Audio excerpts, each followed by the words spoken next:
Disfruten la visualización. Ella no simplemente entró en su despacho, irrumpió, cerró la puerta con llave, escuchó atentamente el pasillo, sin decir una sola palabra de explicación, se arrodilló y se metió debajo de su escritorio. Dimitri no se movió. Solo apartó las piernas para no estorbarle y se quedó mirando la pantalla como si nada hubiera pasado. Como si la directora de la galería más grande de la ciudad no estuviera en ese momento sentada bajo su escritorio, apoyada contra la pared y mirándolo desde abajo con una sola pregunta en los ojos: «Por favor, no me delates». Llamaron a la puerta con firmeza, con la seguridad de quienes están acostumbrados a que les abran de inmediato. Y entonces Dimitri comprendió que, pasara lo que pasara, aquello ya era también su historia. Antes de comenzar el relato, escriban en los comentarios desde qué parte del mundo están viendo hoy. La Galería Meridian ocupaba 3 plantas de un antiguo edificio en la isla Vasilievsky, uno de esos que en San Petersburgo se encuentran a cada paso. Techos altos, escaleras amplias, ventanas de suelo a techo. Dentro siempre hacía un poco de frío, sin importar la estación del año. Un buen lugar para el arte. No el más cómodo para trabajar como contable. Los radiadores calentaban de forma irregular, y Dimitri guardaba en el cajón de su escritorio un pequeño calefactor que encendía después de las 6 de la tarde, cuando la limpiadora terminaba su recorrido y ya nadie podía hacerle comentarios. Su despacho estaba al fondo del segundo piso, pequeño, sin ventana a la calle, solo una ventana estrecha al patio interior, desde donde se veía un muro de ladrillo y un trozo de cielo. A Dimitri eso le convenía. Menos distracciones. Llevaba 9 meses trabajando allí, en ese tiempo, se había convertido en parte del interior. De esas personas a las que conocen por su nombre, saludan en el pasillo, pero nunca piensan en qué hacen exactamente ni por qué. Dimitri tenía 38 años. Delgado, de voz tranquila, con gafas de montura fina, vestía de manera discreta, gris, azul, tonos oscuros. Hablaba poco y solo lo necesario. Sus colegas lo consideraban agradable y un poco aburrido, que era precisamente la impresión que él llevaba varios años cultivando conscientemente.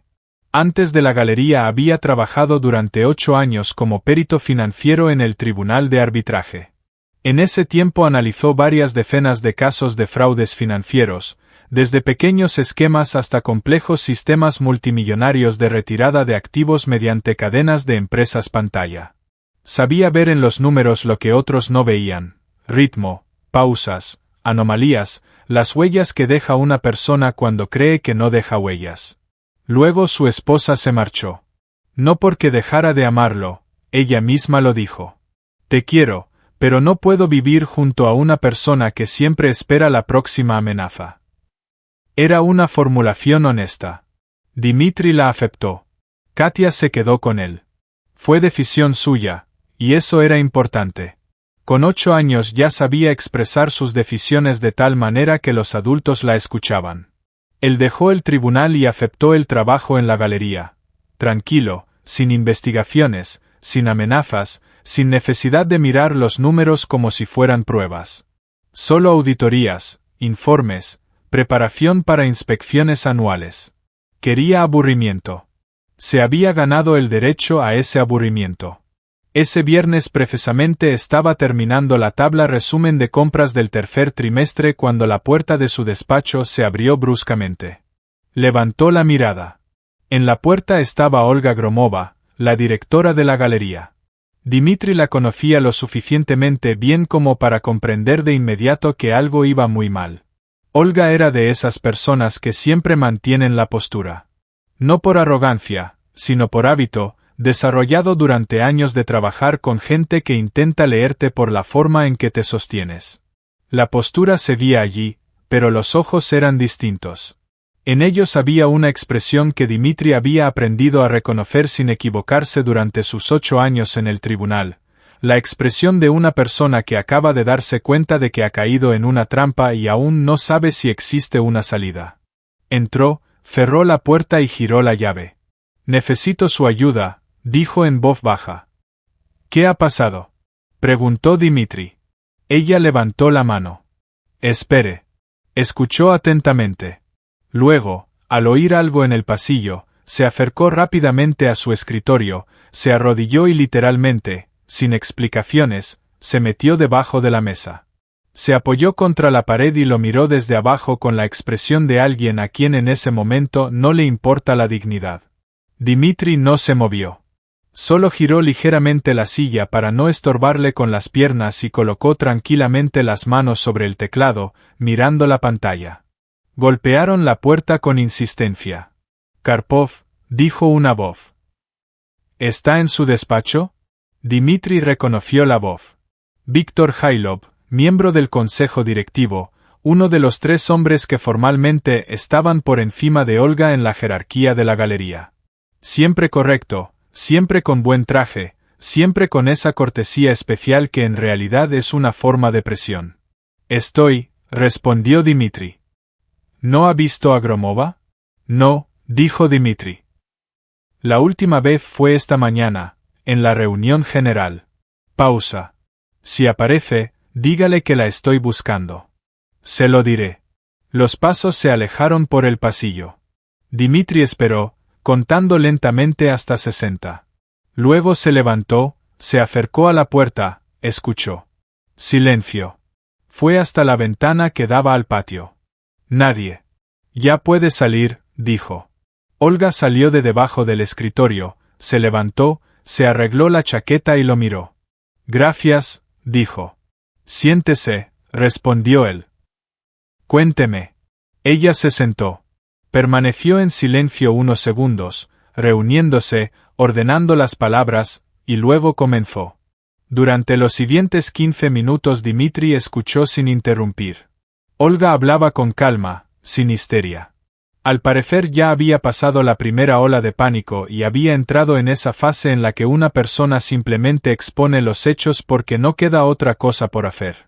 3 días antes había notado una discrepancia en el presupuesto de la última exposición.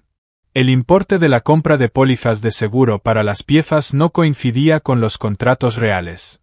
La diferencia era pequeña, pero precisa, demasiado precisa para ser un error casual. Comenzó a investigar más a fondo. Encontró varias discrepancias similares en diferentes partidas, distintos trimestres, distintas cantidades, pero con un mismo ritmo. El dinero salía en pequeñas partes a través de distintos canales, con intervalos lo suficientemente grandes como para no llamar la atención. En total, alrededor de 14 millones de rublos en 1 año y medio. Pero lo más grave no era eso. Cuando empezó a revisar de dónde procedían las transacciones, resultó que todas se habían realizado bajo su usuario, sus credenciales, su confirmación, su firma digital. Formalmente, ella era la culpable. Una culpable con un expediente probatorio completo ya preparado. La auditoría es dentro de 3 días, dijo Olga. Es extraordinaria. Hailov insistió en la auditoría hace 2 semanas. Entonces no le di importancia, pensé que era un procedimiento habitual. Ahora lo entiendo. Aceleró la auditoría porque ya había preparado una base contra usted, dijo Dimitri. Sí. Y ahora me está buscando porque quiere proponerme un trato. Guardar silencio a cambio de una renuncia voluntaria. Olga lo miró. ¿Cómo lo sabe? Porque es un esquema estándar, respondió Dimitri. Primero se prepara la trampa, luego a la víctima se le ofrece la posibilidad de salir en silencio. Si no acepta, la trampa se cierra públicamente. Ella guardó silencio. ¿Le dijo que no? Preguntó Dimitri. No le di la oportunidad de hablar, respondió ella. Cuando entendí que venía hacia mí, salí de mi despacho. No estaba preparada para esa conversación. No sabía qué hacer. Caminaba por el pasillo y entré en su oficina simplemente porque su puerta era la más cercana que estaba abierta. Entiendo, dijo Dimitri. No es la única razón, añadió Olga. Revisé a todos los empleados antes de contratarlos. Sé quién es usted en realidad. Dimitri la miró. 8 años en el tribunal de arbitraje, continuó Olga. 3 grandes casos de esquemas financieros. 2 de ellos los resolvió usted solo, antes de que la investigación siquiera entendiera con qué estaba tratando. Hizo una pausa. No lo contraté por casualidad. Pensé que necesitaba a alguien que pudiera proteger la galería si hacía falta. Simplemente no pensé que ocurriría tan rápido ni tan cerca. Dimitri se quitó las gafas, limpió los cristales y volvió a ponérselas. Era su costumbre cuando necesitaba unos segundos para pensar sin mostrar que estaba pensando. ¿Trajo algo?, preguntó. Olga sacó del bolsillo interior de su chaqueta una pequeña libreta de cuero y la colocó sobre la mesa delante de él. Encontré esto en la caja fuerte común hace 3 meses, dijo. No entendí qué era y lo devolví. Ahora lo he recuperado. Hay fechas, cantidades, algunos códigos y nombres que no pude descifrar. Dimitri abrió la libreta, miró la primera página, luego la segunda, y la cerró. Es suya, dijo. Es contabilidad secreta. La llevaba a mano precisamente para que no hubiera rastro digital.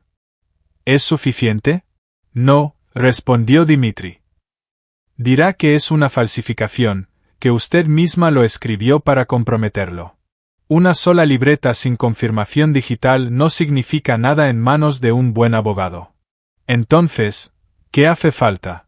Un rastro digital, dijo Dimitri. El dispositivo desde el que se realizaron las transacciones, las rutas de las transferencias, la confirmación de que sus credenciales fueron utilizadas desde otro equipo, no desde su ordenador de trabajo. Miró el reloj. Las 7. Katia lo esperaba a las 6:30. Habían quedado en cenar en casa. Ella quería enseñarle un dibujo en el que llevaba trabajando 3 días. Tomó el teléfono y escribió un mensaje. Katia, me retraso en el trabajo. Cena sin mí. Deja el dibujo sobre la mesa, lo veré cuando llegue. Te quiero. Lo envió. Guardó el teléfono en el cajón del escritorio. Luego miró a Olga. Voy a comprobar todo lo que me ha dicho, dijo, independientemente de lo sincero que suene, porque no la conozco lo suficiente como para creerle solo por su palabra. ¿Lo entiende? Ella lo miró. Lo entiendo, dijo. Y eso es exactamente lo que necesito. Bien, respondió Dimitri. Entonces váyase ahora. No por la entrada principal, sino por la de servicio, desde el patio. No responda llamadas de números desconocidos. Mañana por la mañana envíeme a mi correo personal la lista de todas las transacciones que le parecieron sospechosas. No al correo corporativo, al personal. ¿De acuerdo? Y no hable con Jailov en absoluto, sobre ningún tema. Olga se levantó, tomó su chaqueta. Dimitri, dijo en la puerta. ¿Por qué acepta ayudarme? Él la miró. Porque los números no saben mentir, respondió, pero las personas sí. Revisaré los números, y ellos me dirán cuál de ustedes miente. Ella asintió y salió. Dimitri cerró la puerta, volvió a sentarse en su escritorio, abrió una nueva ventana en el sistema y comenzó a solicitar acceso a los registros de actividad de la red de los últimos 18 meses. Fuera llovía. En el despacho zumbaba suavemente el calefactor. En algún lugar de la ciudad, Katia veía dibujos animados y esperaba a que él regresara. Trabajó hasta las 2 de la madrugada. Hay trabajos que no pueden dejarse a medias. No porque alguien lo prohíba, sino porque si te detienes pierdes el hilo y luego no vuelves a encontrarlo. Dimitri conocía bien esa sensación. 8 años en el tribunal le habían enseñado que los esquemas financieros se parecen a organismos vivos. Respiran, se adaptan, cicatrizan. Y si no los abres en el momento adecuado, las huellas desaparecen. No por sí solas, alguien las elimina. Por eso se quedó. A las 2:30 de la madrugada no había nadie en el edificio de la galería excepto él y el guardia del primer piso, un hombre mayor llamado Semionik, que durante los turnos nocturnos leía novelas policíacas y bebía té de un gran termo. Dimitri lo conocía lo suficiente como para saber que Semionik no subiría al segundo piso sin motivo. Eso le daba tiempo. Comenzó por lo más evidente, los registros de actividad de la red. El sistema de la galería no era nuevo, pero era decente. El servidor guardaba automáticamente los registros de todas las conexiones con indicación de la hora, el identificador del dispositivo y la cuenta utilizada. Dimitri solicitó el archivo de los últimos 18 meses. El archivo resultó ser grande, casi 40.000 líneas. Configuró un filtro por la cuenta de Olga y empezó a revisarlo. Durante las primeras 2 horas no encontró nada especial. Actividad laboral habitual, entrada por la mañana, salida por la tarde, a veces sesiones cortas los fines de semana cuando se preparaban exposiciones.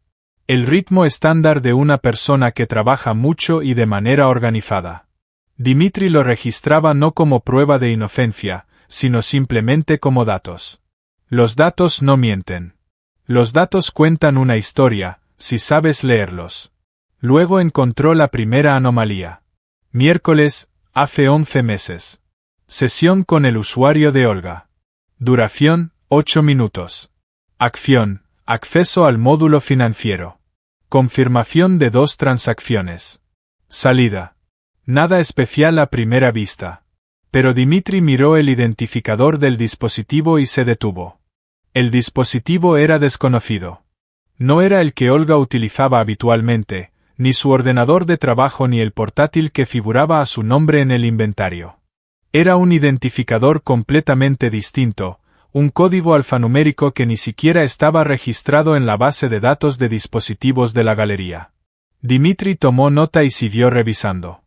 Había 23 sesiones así. Todas por la tarde o por la noche. Todas breves, de entre 5 y 15 minutos. Todas desde el mismo dispositivo no registrado.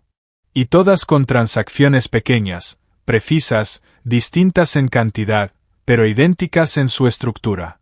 El dinero se transfería a cuentas que, a primera vista, parecían contrapartes normales, empresas de transporte, agentes de seguros, logística. Pero cuando Dimitri empezó a comprobarlas en los registros abiertos, el panorama cambió. La mayoría de esas empresas habían sido registradas en los últimos 2 años, tenían un capital social mínimo y un solo fundador cada vez distinto. Diferentes personas físicas con direcciones distintas. Empresas pantalla. Un clásico. Dimitri se recostó en la silla, miró el techo y luego volvió a la pantalla. El esquema era bueno. No brillante, pero bueno. Un auditor experimentado podría descubrirlo en 1 o 2 días si lo buscaba específicamente, aunque lo bastante cuidadoso como para pasar una revisión estándar. El dinero se movía en pequeñas cantidades a través de contrapartes aparentemente legales, con conceptos de pago correctamente redactados. Y lo más importante, todo se hacía bajo una cuenta ajena y con una firma digital ajena. Ahora había que entender una sola cosa, de quién era el dispositivo. Dimitri tomó el identificador del dispositivo no registrado y empezó a buscarlo en otros registros del sistema, los registros de red, los de impresoras, los de puntos de acceso. En una oficina grande, cada dispositivo deja huellas en varios lugares al mismo tiempo, si sabes dónde mirar. Esto le llevó otra hora y 20 minutos. A las 4 de la madrugada encontró lo que buscaba. El punto de acceso del tercer piso, donde estaban los despachos del consejo directivo, registraba la conexión de ese dispositivo no 23 veces, sino todos los días laborables durante los últimos 18 meses. El dispositivo aparecía en la red cada mañana alrededor de las 9 y desaparecía cerca de las 7 de la tarde, a veces más tarde. No era un intruso externo. Era alguien que trabajaba en el edificio. Dimitri comparó las fechas de las 23 sesiones anómalas con el registro del sistema de control de acceso, las tarjetas con las que los empleados abrían las puertas. En 21 casos de 23, en el edificio se encontraba en ese momento una sola persona concreta. La tarjeta a su nombre registraba la entrada esa misma tarde y la salida ya después de medianoche. Víctor Hailov. Dimitri miró la pantalla, luego se levantó, sirvió agua de la botella que estaba en el alféizar de la ventana, bebió y volvió a sentarse. Había encontrado el rastro digital. El dispositivo de Hailov estaba en la red de la galería exactamente las mismas noches en que se realizaban las transacciones. Ya no era nada. Era algo. Pero no era suficiente. Dimitri lo sabía con la misma claridad con la que sabía la tabla de multiplicar. Jailov era una persona experimentada, con buenos abogados y conexiones de muchos años. Diría. Sí, a veces trabajaba por las tardes. Es normal para un miembro del consejo. Sí, mi dispositivo estaba en la red. Revisaba el correo, leía informes. Eso no demuestra que yo hiciera las transacciones. Demuestren que era mi portátil y no cualquier otro dispositivo con un identificador parecido. Demuestren que el identificador no fue falsificado. La victoria volvía a escaparse justo en el momento en que parecía estar cerca. Dimitri se frotó el rostro con las manos y miró el reloj. Casi las 5 de la mañana. Fuera, San Petersburgo empezaba a despertar con ese lento amanecer gris que en noviembre se parece más a la continuación de la noche que a la mañana. A lo lejos pasó el primer tranvía. Pensó. El rastro digital es insuficiente. La libreta sin confirmación es un argumento débil. Los registros de acceso al edificio son pruebas indirectas. Todo eso, por separado, Jailov lo desmontaría pieza por pieza. Hacía falta algo directo. Algo que no pudiera explicarse como una coincidencia o una falsificación ajena. Entonces Dimitri pensó en el despacho. Nunca había estado allí. Los miembros del consejo ocupaban el tercer piso, al que los empleados comunes solo accedían por invitación. Jailov llevaba muchos años trabajando en ese edificio. Si llevaba contabilidad secreta en una libreta que guardaba en la caja fuerte común, ¿qué más podía estar guardando en el lugar donde se sentía seguro? Era una idea que había que posponer. No porque fuera incorrecta, sino porque actuar en ese mismo momento, a las 5 de la mañana y sin preparación, significaba arriesgarlo todo. Dimitri guardó todos los datos en un disco personal cifrado, los registros, los identificadores, la comparación de fechas, la lista de empresas pantalla, todo cuidadosamente organizado, con marcas y explicaciones. Luego hizo una copia y la envió a su correo personal con una contraseña que solo él conocía. Cerró el portátil, se levantó, se puso la chaqueta y apagó el calefactor. En el primer piso, Semionik dormía en su silla con una novela policíaca sobre las rodillas. Dimitri pasó junto a él en silencio, sin despertarlo, y salió por la entrada de servicio. Fuera hacía frío y estaba húmedo. Caminaba hacia el metro pensando que en casa, sobre la mesa, estaba el dibujo de Katia que aún no había visto. Que ella se había dormido sin esperarlo. Y que ya era la segunda vez en ese mes. Había prometido, cuando dejó el tribunal, que el trabajo no volvería a costarle eso. Esa promesa empezaba a resquebrajarse. Pero también pensaba en otra cosa. En que a Olga Gromova le quedaban menos de 3 días antes de que su vida fuera destruida de forma ordenada y pública. En que 14 millones de rublos estaban ahora en las cuentas de empresas pantalla, mientras la persona que los había transferido dormía tranquilamente en su apartamento y probablemente ya estaba ensayando su discurso para la reunión del consejo. Y en que los números que había encontrado aquella noche le decían una cosa con total claridad. Olga no había tomado ese dinero. El ritmo de las sesiones, el horario de las conexiones, la naturaleza de las transacciones, todo componía el retrato no de una directora que abusaba de su cargo, sino de alguien que, con profesionalidad y paciencia, estaba construyendo el retrato criminal de otra persona. Aquello no era un robo. Era una operación. Y eso lo cambiaba todo. Dimitri entró en el metro. El vagón estaba casi vacío. Solo unos pocos pasajeros madrugadores con rostros cansados. Se sentó junto a la ventana y cerró los ojos. A las 5:30 estaba en casa. El dibujo de Katia estaba sobre la mesa. Ella había dibujado a los dos junto al mar, un mar que solo habían visto en fotografías, porque todavía no habían logrado ir allí. Él llevaba un sombrero, ella tenía un helado en la mano. Sobre el mar brillaba un gran sol amarillo. Dimitri miró el dibujo durante unos segundos y luego se acostó a dormir 3 horas, no más. A las 9 ya tenía que pensar en el siguiente paso, porque había encontrado una pista. Pero una pista aún no es una prueba, y el tiempo se estaba agotando. Y precisamente ese sábado, mientras él dormía, Jailov hizo un movimiento que Dimitri no esperaba. Llamó a la secretaría del consejo y exigió trasladar la reunión programada al lunes de forma urgente, alegando motivos que calificó como críticos para la reputación de la galería. Quedaban menos de 2 días hasta el lunes. Hay decisiones que se toman no porque estés seguro de que son correctas, sino porque todas las demás opciones son peores. Dimitri tomó una de esas decisiones el domingo por la mañana, cuando Olga le envió un mensaje. La reunión se trasladó al lunes a las 11 de la mañana. El orden del día ya había sido distribuido entre los miembros del consejo. El primer punto era único, la cuestión de la destitución anticipada de la directora de la galería, Olga Gromova, en relación con las irregularidades detectadas. Jailov no esperó la auditoría. Decidió terminar con esto antes de que alguien empezara a hacer preguntas. Quedaban menos de 24 horas para la reunión. Dimitri llamó a Olga a las 10 de la mañana. ¿Puede entrar hoy en el edificio?, preguntó.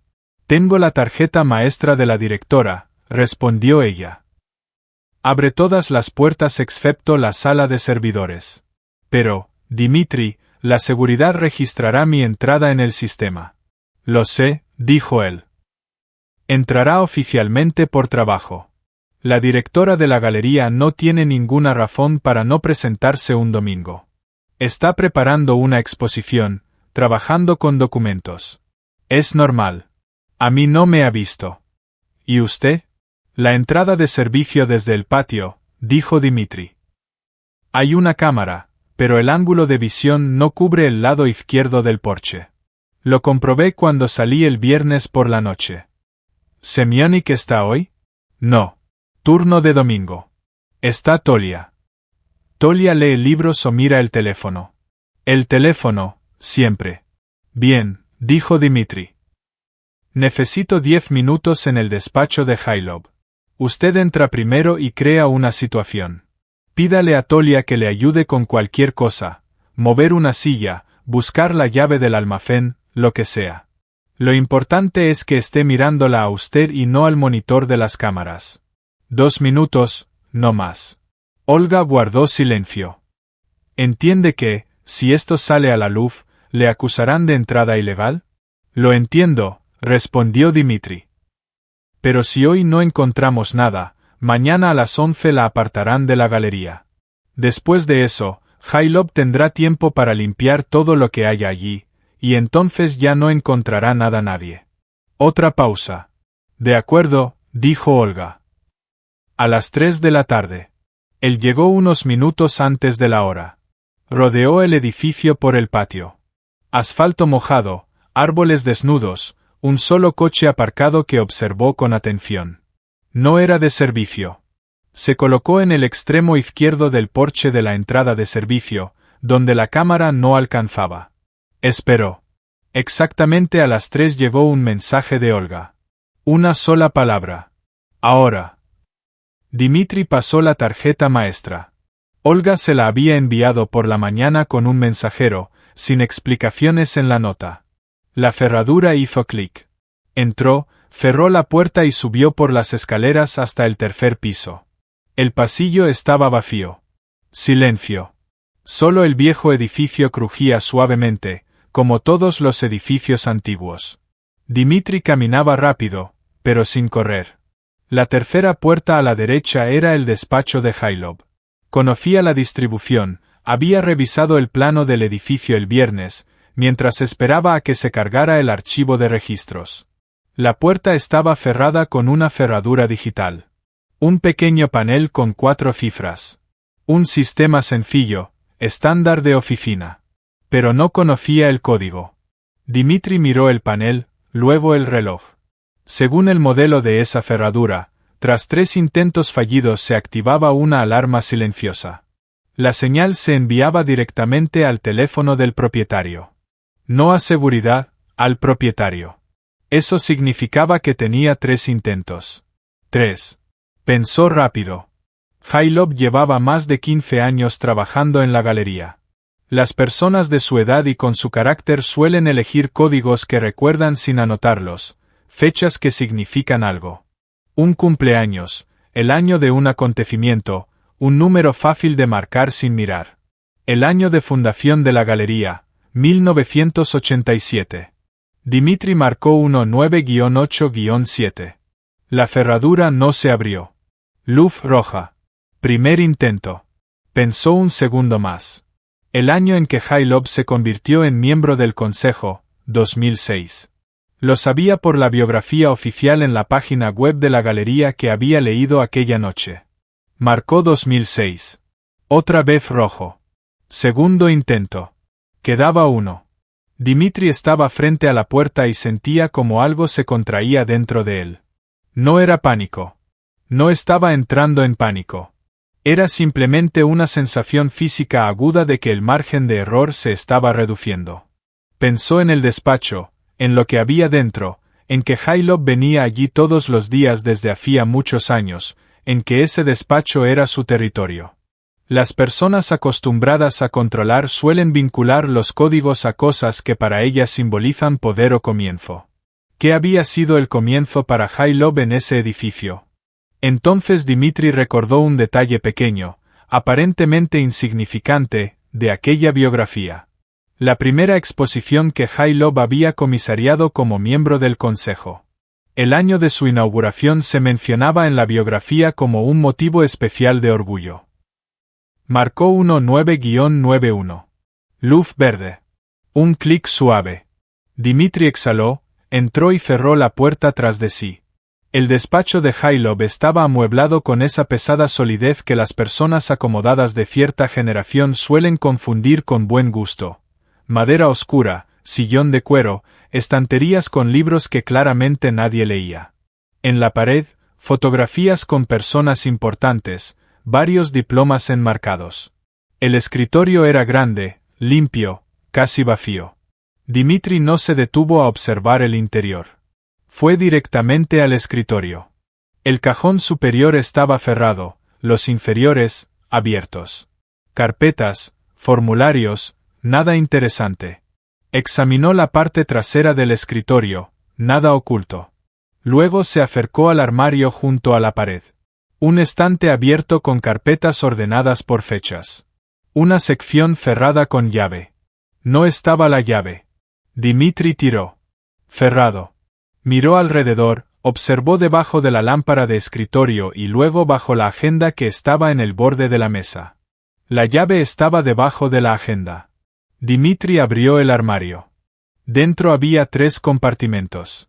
En el primero había varias memorias USB numeradas, cuidadosamente colocadas en sus soportes. Cada una tenía una marca de fecha. Dimitri sacó el teléfono y las fotografió. En el segundo compartimento había un diario personal, distinto del que estaba sobre la mesa. Era grueso, gastado. Dimitri lo abrió al azar. La página estaba llena de columnas de cifras, fechas, cantidades, códigos de 3 letras. Junto a los códigos había breves anotaciones. Realizado, pendiente cerrado. La letra era ordenada, pequeña. No era una simple libreta, era un registro de operaciones. Dimitri fotografiaba página tras página rápidamente, sin leer. Ya leería después. El tercer compartimento resultó ser el más importante. Allí había una carpeta común de cartón con cintas. Dimitri la desató y la abrió.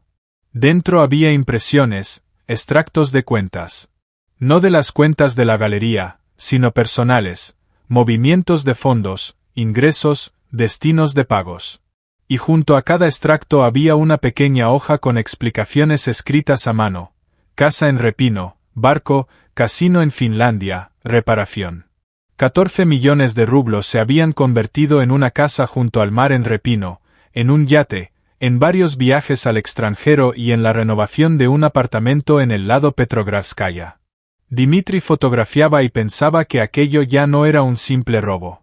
Era una vida construida con dinero ajeno y sobre la culpa de otros.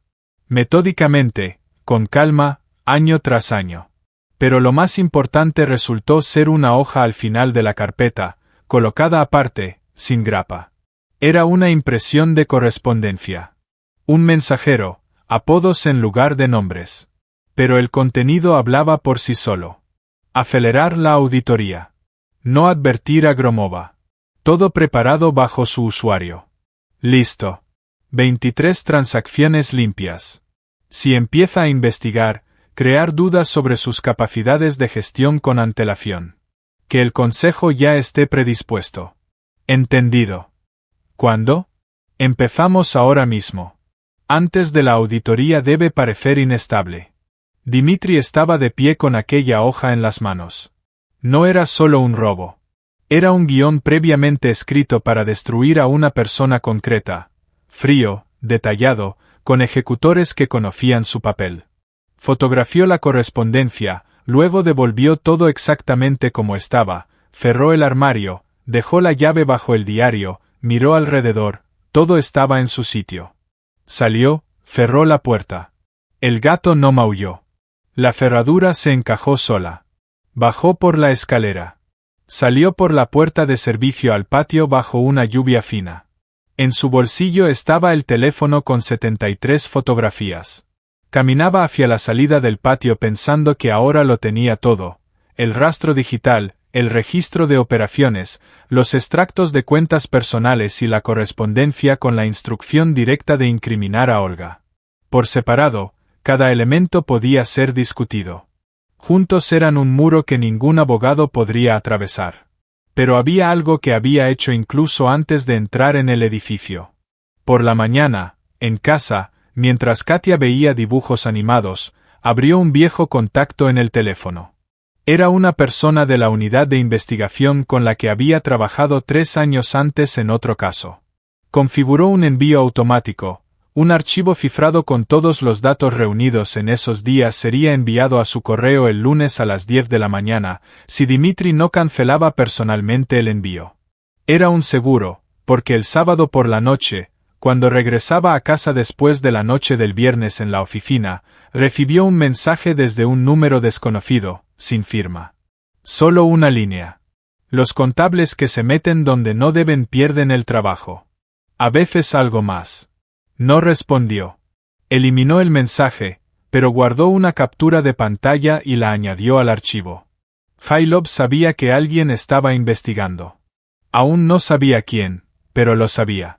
Eso significaba que casi no quedaba tiempo. Dimitri llamó a Olga. Está todo. Mañana a las 10:30 nos vemos en la entrada. Llevaré los materiales. La reunión es a las 11. Llegaremos a tiempo.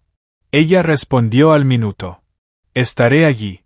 Guardó el teléfono, se subió el cuello del abrigo y caminó a casa atravesando toda la isla Vasilievsky a pie, porque necesitaba pensar.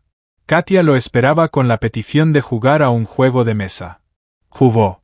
Perdió 3 veces seguidas, a propósito, pero sin que resultara evidente. Ella ganó y quedó contenta. Cenaron juntos. Él la acostó. Leyó medio capítulo de un libro sobre un gato que viajaba en globo aerostático. Luego se sentó en la cocina hasta medianoche, revisando las fotografías, organizando los datos, preparando impresiones. El lunes a las 11 de la mañana, en la sala del Consejo de Administración de la Galería Meridian, comenzará la reunión. Jailov entrará allí como una persona segura de sí misma, alguien que cree que el final ya está escrito. No sabrá que en el pasillo está de pie un contable silencioso con un portátil y una carpeta de documentos. Un hombre al que nunca había tomado en serio, un hombre al que consideraba parte del mobiliario. Precisamente por eso perderá. Hay noches que no se parecen a las demás. No porque ocurra algo especial en ellas, sino porque sabes que por la mañana todo cambiará. En una dirección o en otra, pero cambiará. Y estás tumbado en la oscuridad con los ojos abiertos pensando no en lo que hay que hacer. Eso ya lo sabes. Piensas en lo que puede salir mal. Repasas las posibilidades como una baraja de cartas, una y otra vez, hasta que empieza a amanecer. Dimitri conocía bien ese tipo de noches. Esta era una de ellas. La tarde del domingo empezó en silencio. Katia estaba sentada a la mesa de la cocina, haciendo una aplicación con papel de colores. Según ella, era una casa con jardín, aunque por ahora se parecía más a un rectángulo naranja junto a unos círculos verdes. Dimitri cocinaba trigo sarraceno, Cortaba un pepino, ponía la tetera. Una cena dominical normal. A propósito, no se apresuraba, no miraba el teléfono, no pensaba en voz alta. Papá, dijo Katia sin levantar la vista del papel. Hoy estás raro. ¿Raro cómo? Hablas poco, pero no como siempre. De otra manera. Dimitri la miró. Tiene 8 años, y ya distingue las diferencias entre los tipos de silencio. Eso al mismo tiempo lo asustaba y lo llenaba de algo que no siempre sabía nombrar con palabras. Trabajo, dijo. Aburrido. Difícil. Lo lograrás, dijo Katia con la absoluta seguridad de alguien que no lo duda ni un segundo. Luego agregó, puedo hacer otra casa al lado para los vecinos. Hazlo, dijo él. Cenaron juntos. Dimitri recogió la mesa mientras Katia terminaba de dibujar la casa de los vecinos. Luego la acostó. Se cepillaron los dientes. Ella eligió un libro sobre una niña que era amiga de un zorro. Él leyó una página y media. Ella se quedó dormida en la segunda página del segundo capítulo. Como siempre, de golpe, sin advertencia, simplemente dejó de parpadear. Él se sentó junto a ella un minuto, la miró y pensó, esto es por lo que vale la pena. No por la justicia en un sentido abstracto, no por Olga, a quien conocía desde hacía 9 meses, no por los principios, aunque todo eso también contaba, sino para que algún día ella me preguntara, «Papá, ¿lo lograste?» Y él podía responder sinceramente, sí. Salió de la habitación, cerró la puerta, se sentó a la mesa de la cocina y abrió la computadora portátil. Pasó las siguientes 3 horas preparando los materiales para la reunión. No era solo una carpeta con impresiones, era una secuencia. Dimitri lo sabía por experiencia. Cuando presentas pruebas a personas que no son especialistas, lo importante no es la cantidad, sino el orden. Cada hecho siguiente debía reforzar el anterior. Nada de caos, nada de saltos. Primero, anomalías en las transacciones, luego, un dispositivo no registrado, después, la comparación con el registro de acceso a los edificios, luego las fotografías del diario, después, los extractos de cuentas personales, y al final, la correspondencia. La correspondencia al final, porque era lo que convertía todas las pruebas indirectas anteriores en evidencia de intención. Imprimió todo en la impresora de casa, lo organizó en orden, numeró las páginas y preparó un breve resumen en 2 hojas para los miembros del consejo que no quisieran entrar en detalles, pero que debían comprender lo esencial. A las 10:30, el teléfono vibró. Número desconocido. Miró la pantalla unos segundos y luego respondió. Escucho. Silencio. Luego una voz tranquila, baja, sin entonación. Dimitri no había escuchado esa voz antes, pero por alguna razón supo de inmediato que no era Jailov quien hablaba, sino un intermediario. Dmitri Sergeyevich, dijo la voz. Usted es un hombre inteligente. Las personas inteligentes entienden cuando una situación supera su competencia. La reunión de mañana no es asunto suyo. Su hija tiene clase mañana a las 8:30 en la escuela. Buena escuela. No vale la pena complicarle la vida. Dimitri guardó silencio. ¿Me escucha?, preguntó la voz. Sí, dijo Dimitri y escribió lo que escuchaba. Pausa. Buenas noches, dijo la voz y colgó. Dimitri dejó el teléfono sobre la mesa, lo miró unos segundos, luego abrió la aplicación de grabadora. La había activado un segundo antes de contestar. Simplemente sintió que debía hacerlo. La grabación estaba clara. La voz se entendía perfectamente. Guardó el archivo, lo añadió al archivo general, luego abrió un borrador de correo que había estado listo en su correo personal desde el viernes. La programación automática estaba lista para enviarse al investigador el lunes a las 10. Entró en configuraciones, añadió la grabación al archivo y guardó. Ahora el paquete incluía todo: registros, fotografías, extractos, correspondencia y la amenaza directa hacia su hija. Cerró el portátil, se levantó y fue a la puerta de la habitación de Katia. La abrió un poco, ella dormía. La manta se había corrido hacia un lado, como siempre. La acomodó, se detuvo un segundo, cerró la puerta, regresó a la cocina, se sirvió agua y bebió de pie junto a la ventana. Afueras, noche tranquila en San Petersburgo, farolas dispersas, asfalto húmedo, un coche solitario en el cruce. Probablemente Jailov también no dormía en algún lugar de la ciudad, o dormía tranquilo sabiendo que todo estaba hecho. Envió la advertencia pensando que eso detendría las cosas. No entendía una cosa, la amenaza hacia Katia no detuvo a Dmitri. Hizo imposible cualquier otro resultado excepto uno. Dmitri volvió a sentarse, abrió el portátil nuevamente. No para trabajar, solo para repasar la secuencia de materiales, asegurarse de no haber olvidado nada. Era su costumbre antes de asuntos importantes. Revisar no por desconfianza hacia sí mismo, sino porque cuando uno se siente seguro, a menudo se pasa por alto algún detalle. No había detalles olvidados, todo estaba en su lugar. Esa noche se acostó sin desvestirse, simplemente sobre la manta, cerró los ojos.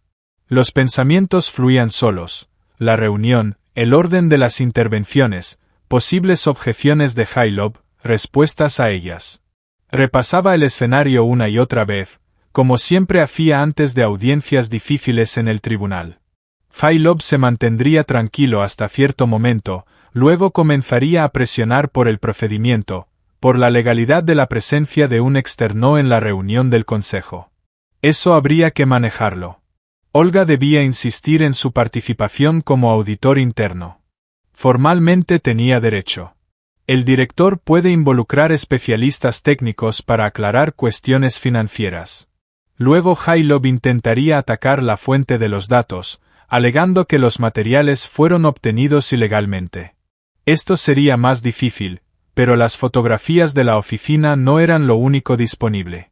Los registros del sistema, datos oficiales de la galería, a los que Dmitri tenía acceso legal como auditor. Eso ya bastaba para la mayor parte de la evidencia. Las fotos de la oficina solo confirmaban lo que los registros ya mostraban. Después, la correspondencia. Allí Jailov podría perder completamente el control, porque en la correspondencia no solo estaban sus instrucciones, sino también nombres. Y los nombres son otras personas, que no saben que su correspondencia existe impresa en la carpeta de un contable silencioso. Dmitri pensaba en esto y comprendía. La magnitud podría ser mayor de lo que inicialmente había previsto. Jailov no estaba solo. Había cómplices. No los conocía, pero lo descubriría por la mañana. A las 3 de la madrugada cayó en un sueño corto y ligero. A las 6:30 lo despertó el despertador. Katia entró 15 minutos después, despeinada, en pijama con ositos, silenciosa, se subió a la cama y permaneció unos minutos junto a él, como a veces hacía por las mañanas. Se quedaron en silencio. Era un buen silencio, de esos que no exigen nada. Papá, dijo finalmente, ¿hoy lograrás con el trabajo? Sí, respondió él. Claro, claro. Ella asintió, se levantó y fue a lavarse la cara. Dmitri permaneció acostado un minuto más, mirando al techo, luego se levantó, se vistió, recogió la carpeta con los materiales y revisó el teléfono. No había mensajes nuevos. El envío automático del archivo estaba programado para las 10 de la mañana. Tenía tiempo para cancelarlo personalmente antes de la reunión si algo salía mal. Si no lo hacía, a las 10 de la mañana el investigador recibiría todo. Era la última póliza de seguro. Si Jailov intentaba hacer algo antes del inicio de la reunión, los materiales se enviarían sin su participación.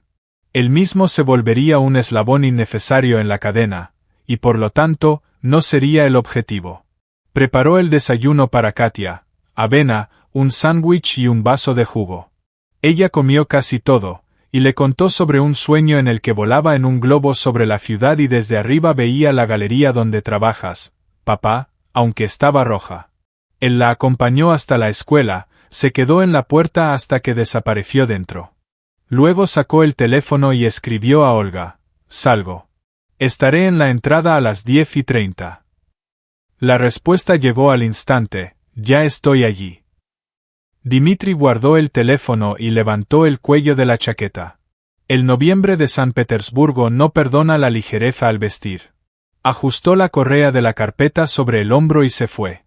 Las calles a esa hora estaban llenas de gente normal, apurada en sus asuntos cotidianos, al trabajo, a las tiendas, a otros lugares.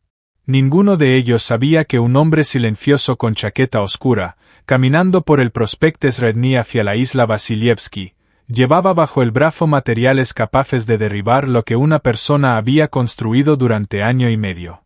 Dimitri pensaba en la reunión, en la sala del tercer piso, en cómo entraría allí, donde nadie lo esperaba en serio. Por eso funcionaría, precisamente porque nadie lo esperaba. A las 10:02 giró hacia el paseo junto al río. Delante estaba el edificio de la galería, gris, austero, con ventanas altas. Olga estaba en la entrada, lo vio y asintió. Quedaba exactamente 1 hora para la reunión. Hay momentos en los que uno entra a una habitación y comprende de inmediato, todo ya está decidido. Sin ti, contra ti. Dimitri lo sintió apenas cruzó el umbral de la sala del Consejo de Directores. 6 personas en la larga mesa miraban a Olga con esa expresión especial que tienen las personas cuando ya se les ha convencido de la culpa de alguien. Jailov estaba al frente, tranquilo, recto, con un traje oscuro. Vio a Dimitri. Nada cambió en su rostro. Nada en absoluto. Era una mala señal. Las personas seguras no se preocupan por los muebles. Olga pidió la palabra tan pronto como la presidenta Patricia Chen, una mujer mayor de cabello corto y gris, abrió la reunión. Su voz era firme, pero Dimitri podía notar el esfuerzo que le costaba. Antes de que el consejo trate el orden del día, dijo Olga, pido escuchar a nuestro auditor interno. Ha preparado materiales relacionados directamente con los asuntos financieros que se discutirán hoy. Jailov levantó la mirada. El auditor no es miembro del consejo, dijo. Su presencia aquí no está prevista por el reglamento. El director de la galería puede involucrar especialistas técnicos para aclarar cuestiones financieras. Eso está establecido en los estatutos, dijo Dimitri con calma.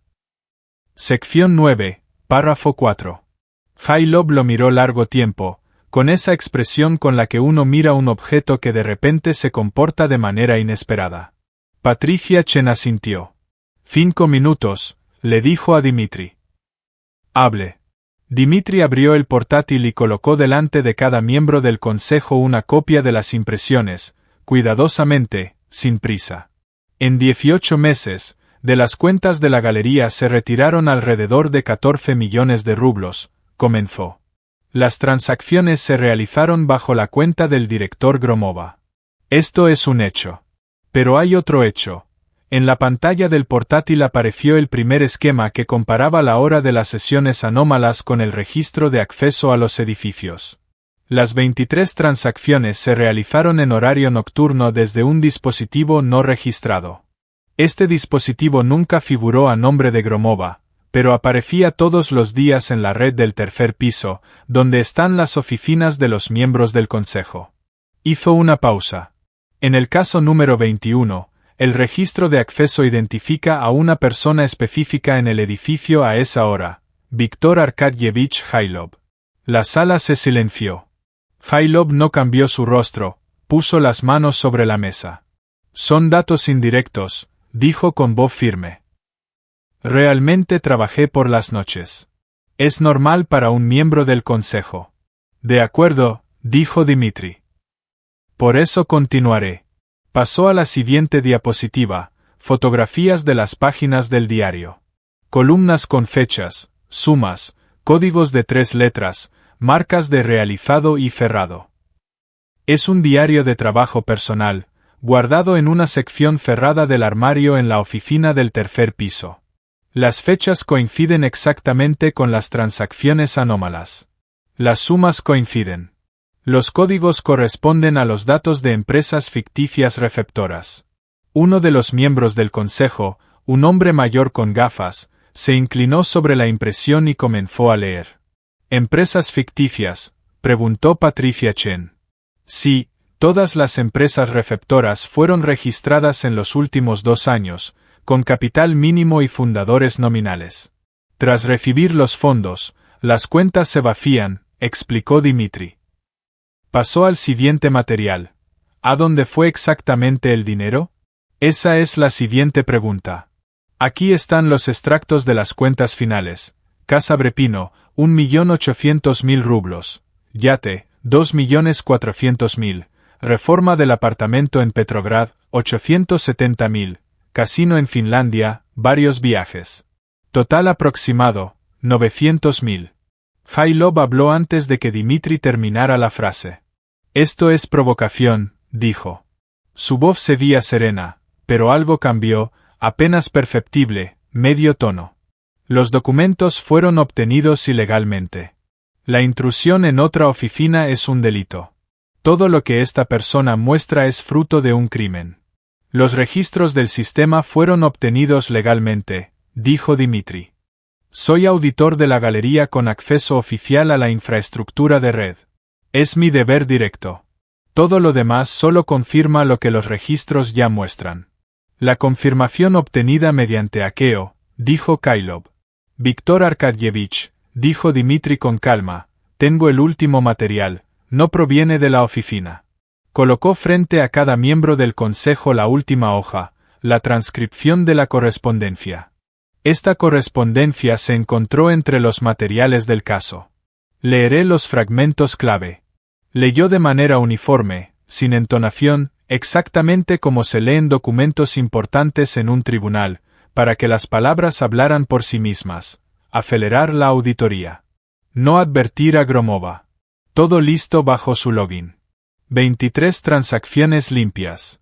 Si empieza a indagar, se crean dudas sobre su capacidad de gestión de antemano, que el consejo ya esté preparado.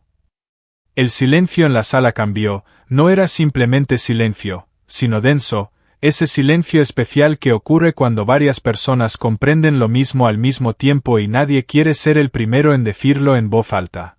Krylov miró la impresión frente a él, luego levantó la vista hacia Dimitri, y por primera vez algo se rompió en su rostro. No dramáticamente, no teatral, simplemente desapareció esa confianza uniforme que había mantenido desde el inicio de la reunión. Como se escapa el aire de un globo, lentamente, pero irreversible. Es una falsificación, dijo, más bajo que antes.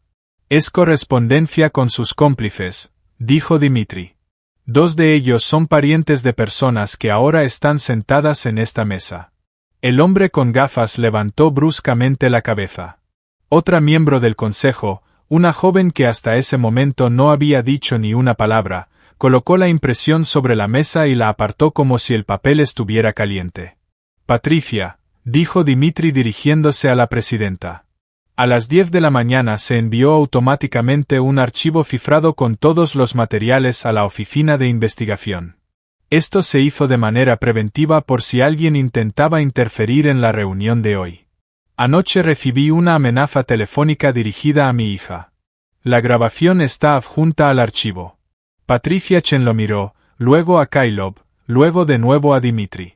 La voz en la grabación, agregó Dimitri, los especialistas lo identificarán rápidamente. Krylov se levantó de golpe. La silla chirrió sobre el parquet. Esto es absurdo, dijo. Su voz ya no estaba uniforme. Apareció algo que antes no estaba. No miedo, ni ira común, sino esa ira que sienten las personas cuando se dan cuenta de que están perdiendo, pero aún no están listas para aceptarlo. Cuestionaré cada documento. Cada uno. Tengo a los mejores abogados de la ciudad, y yo, Víctor Arkadyevich, dijo Patricia Chen. Muy bajo, muy tranquilo. Así hablan las personas que no necesitan alzar la voz para ser escuchadas. Krylov guardó silencio. Por favor, siéntese, dijo ella. Él no se sentó, pero guardó silencio. Patricia Chen recorrió la mesa con la mirada, mirando a cada persona largo tiempo, sin prisa. Declaro la reunión suspendida, dijo, hasta completar la revisión de los materiales presentados por el auditor. Los poderes de Gromova permanecen vigentes hasta el fin de la revisión. Kylov queda suspendido de participar en las reuniones del consejo desde hoy. Se volvió hacia Dimitri. Los originales de todos los materiales deben llegar a mí antes del fin del día. La oficina de investigación recibirá la solicitud oficial de la galería antes de la tarde. Bien, dijo Dimitri. Kylov se quedó junto a la mesa, miró al frente, luego sin palabras ni gestos, se dio la vuelta y salió de la sala. Sus pasos se oían en el pasillo, firmes, claros, alejándose. Luego vino el silencio. Él y Olga salieron del edificio 20 minutos después. Afuera hacía frío y estaba seco. Un día raro de noviembre, sin lluvia. Estaban frente a la entrada. Olga miraba el muelle. Dimitri estaba a su lado. Esto aún no ha terminado, dijo él. Investigación, abogados, tiempo, será duro. Lo sé, dijo ella, pero lo peor ya pasó. Permaneció en silencio. ¿Arriesgaste algo?, preguntó. ¿También pusiste a tu hija en riesgo? No, dijo Dimitri. Hice que ella estuviera fuera de peligro. Son cosas distintas. Olga lo miró. ¿Por qué se viste con este caso? Cuando llegó la amenaza, podían detenerse. Dimitri pensó un momento, porque Katia algún día me preguntará qué hice, y quiero responder honestamente. Olga asintió, sin decir nada, simplemente asintió. Se separaron. Dimitri se dirigió al metro. A la 1:30 aún podía recoger a Katia de la escuela. Ella terminaba a las 2. Prometió llegar y hoy no se retrasaría. Caminaba por el muelle pensando que el caso no había terminado. Habría interrogatorios, documentos, meses mientras la investigación desentrañaba todo. Kylov no admitiría nada de inmediato. Los abogados dilatarían. Eso lo sabía por experiencia. Pero la correspondencia existía, el registro existía, los logs existían. Los extractos estaban ahí, los números no mienten. En el patio de la escuela, Katia lo vio de lejos, desde el porche, y saludó con la mano, ampliamente, con 2 movimientos, como solo hacen los niños a quienes no les importa si alguien más los ve. Él saludó de vuelta. Ella corrió, le agarró la mano. ¿Lo lograste?, preguntó de inmediato, sin preámbulos. Sí, dijo él. Sabía, dijo ella y lo jaló hacia adelante. Vamos, quiero un pastel de col, lo venden cerca de la salida. Dimitri caminó a su lado. Hablarán del mar en el dibujo por la noche. Él dirá, vamos este verano. Ella dirá, de verdad. Él dirá, de verdad. No será una promesa vacía, sino algo que definitivamente hará, porque ahora puede. En el muelle del Neva hacía viento y estaba iluminado. Compraron pasteles y se fueron a casa.